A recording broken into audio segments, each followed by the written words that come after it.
అదే RTV app వార్తల్ని క్షణాల్లో చదివే అవకాశం ఉంటుంది. ఒక న్యూస్ పేపర్, ఒక టెలివిజన్ ఛానల్ మీ చేతుల్లో ఎప్పుడూ ఉంటాయి. నా పేరు G Ramakrishnaiah, senior inspector, sub divisional cooperative ఆఫీసులో సీనియర్ ఇన్స్పెక్టర్గా పనిచేస్తున్నాను.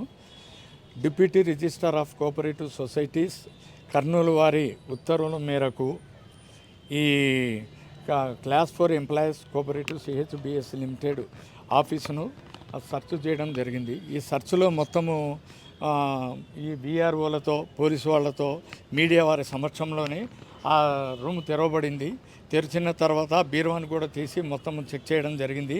చెక్ చేసిన తర్వాత ఆ బీరువాలో ఎటువంటి రికార్డ్స్ అంటే మనకు ప్రొసీడింగ్స్లో ఇచ్చినటువంటి రికార్డ్స్, ఎలాంటి రికార్డ్స్ కూడా అందులో లభ్యం కాలేదు.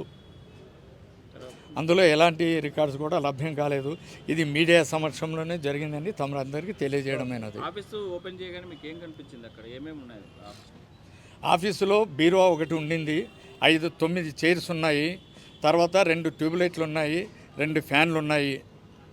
పక్కన ఉన్న రికార్డ్స్ పక్కన అన్నీ కూడా మనకు కావాల్సిన రికార్డ్స్లో ఉన్నటువంటి రికార్డ్స్ లేవు, కానీ పేపర్లు అవన్నీ ఇవేవో ఉన్నాయి, బిల్స్ పేపర్లు ఉన్నాయి.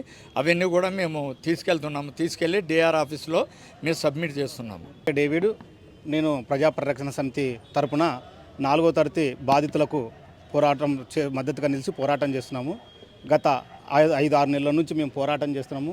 ఈ పోరాటం ఫలితంగానే జనవరి 27వ తారీఖు నాడు, డిసెంబర్ 27వ తారీఖు నాడు ఈ కోఆపరేటివ్ సొసైటీ మాజీ ప్రెసిడెంట్ అనే వాళ్ళ కమిటీని జాయింట్ కలెక్టర్ వారు రద్దు చేసినారు. రద్దు చేసిన వెంటనే పిఎస్సి కమిటీని నిర్ణయించింది 3 చేసి చొప్పున. అయితే ఆ పిఎస్సి కమిటీకి మేము చెప్పినాం, సార్ వాళ్ళు రికార్డు తారుమార్పు చేస్తారు, మీరు తొందరలో హ్యాండ్ ఓవర్ చేసుకోండి సార్ అంటే వాళ్ళు 1 నెల రోజులు కాలయాపన చేసినారు. నెల రోజుల కాలయాపన తర్వాత మేము దీక్షకు పూనుకున్నాము. మీరు నెల రోజులు అయిపోయినా ఇంకా మీరు రికార్డు హ్యాండ్ ఓవర్ చేసుకోలేదని చెప్పేసి మేము గత 9 రోజుల నుంచి దీక్షకు పూనుకున్న తర్వాత స్పెషల్ ఆఫీసర్లతో కమిటీ వేసి తర్వాత ఇక్కడ సర్చింగ్ ఆపరేషన్ చేసినారు. సర్చింగ్ ఆపరేషన్లో మేము ముందుగానే చెప్పినాం, సార్ మీరు హడావిడి చేస్తున్నారు, హడావిడిలో వాళ్ళు రికార్డు మొత్తం మాయం చేస్తారు, ఏమీ ఉండనియరని చెప్పేసి అన్నాం. అదే విధంగానే మీ అందరి సమక్షంలో రూమ్ పగలగొడితే, సార్ ఈ తాళం వేసినారు సార్, ఇది ఇంత తాళం సార్, 500 కోట్ల అవినీతి చేసినటువంటి ఆఫీసు సార్ ఇది ఇంత తాళంతో వాళ్ళు బంధించినారు సార్ రికార్డు.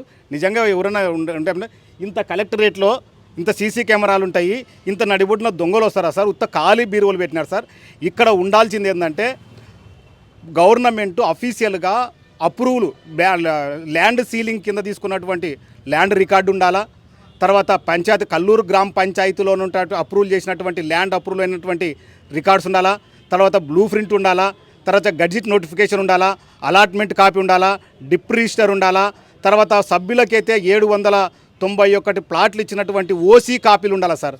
ఇవన్నీ ఓసీ కాపీలు ఉండాలని చెప్పేసి మేము చెప్పడం జరిగింది. దానికి అంగీకరించినారు. దాని ప్రకారంగా వాళ్ళు స్పెషల్ ఆఫీసర్లను వేసి ఈరోజు సర్చ్ ఆపరేషన్ చేస్తే ఒక్క రికార్డు తీయలేదు సార్. ఇది కేవలము పిఎస్సి అధికారుల నిర్లక్ష్యం వల్లనే. అది కూడా మేము 9 రోజుల నుంచి నిరాహార దీక్ష చేస్తుంటే మాకన్నా తూతు మంత్రంగా చేసినటువంటి నిర్వాహం సార్ ఇది ఖచ్చితంగా అందరి ఆఫీసర్ల పాత్ర ఉంది ఈ 400 కోట్లలో అనేది చెప్పి మా డిమాండ్ సార్. సార్ ఖచ్చితంగా సార్ ఇది ఎంక్వైరీ అయిపోవాలి సార్. ఇప్పుడున్న ఆఫీసర్ల మీద అందరి మీద ఎంక్వైరీ జరగాల. 45 రోజులు సార్, 45 రోజుల తర్వాత యా రికార్డు ఉంటుంది సార్? వాళ్ళకి తెలియదా? వాళ్ళు దొంగలు బయట పడతారని తెలుసు కదా. వాళ్ళకి వీళ్ళు ఇంటి ఇచ్చినారు, అయ్యా మేము ఆలస్యం చేసే లోపల మీరు రికార్డు బంద్ చేసేసుకోండి. నిన్న జాయింట్ కలెక్టర్ గారు అన్నారు, ఏమయ్యా వాళ్ళకి ఇంజెక్షన్ రాలే, ఏం రాలే, మీరు ఎందుకు హ్యాండ్ ఓవర్ చేసుకోలేదని ఇంతవరకు అని చెప్పేసి అంటే ఈరోజు హ్యాండ్ ఓవర్ చేసుకున్నారు. ఈరోజు హ్యాండ్ ఓవర్ చేసుకుంటే ఏముంది, ఉత్త బీరువులు ఉన్నాయి సార్. కృష్ణ, నేను అడ్వకేట్ని, యాజ్ వెల్ యాజ్ నేను ఒక దీంట్లో సఫరర్ని కూడా. కేవలము ఈ కర్నూలు నడిబొడ్డున జరిగినటువంటి అతి భారీ కుంభకోణం ఇది. అతి భారీ కుంభకోణం జరిగిందని కలెక్టర్ గారి దృష్టికి తీసుకువెళ్ళడం వల్ల జాయింట్ కలెక్టర్ గారు ఈ కమిటీని రద్దు చేయడమైనది. రద్దు చేసి కూడా దాదాపుగా 40 రోజుల పైన కావస్తున్న పిఐసి కమిటీ నిర్లక్ష్యం వల్ల, పిఐసి కమిటీ సహకారం వల్ల, అధికారుల సహకారంతోనే ఏదైతే పాత కమిటీ రద్దయిన కమిటీ ఉందో వాళ్ళ సహకారంతోనే ఆ రికార్డునంతా తారుమారు చేసి ఉండాల్సినటువంటి డిప్ రిజిస్టర్ కానీ ఓసీ కాపీలు కానీ లేకుండా మాయం చేసినారు.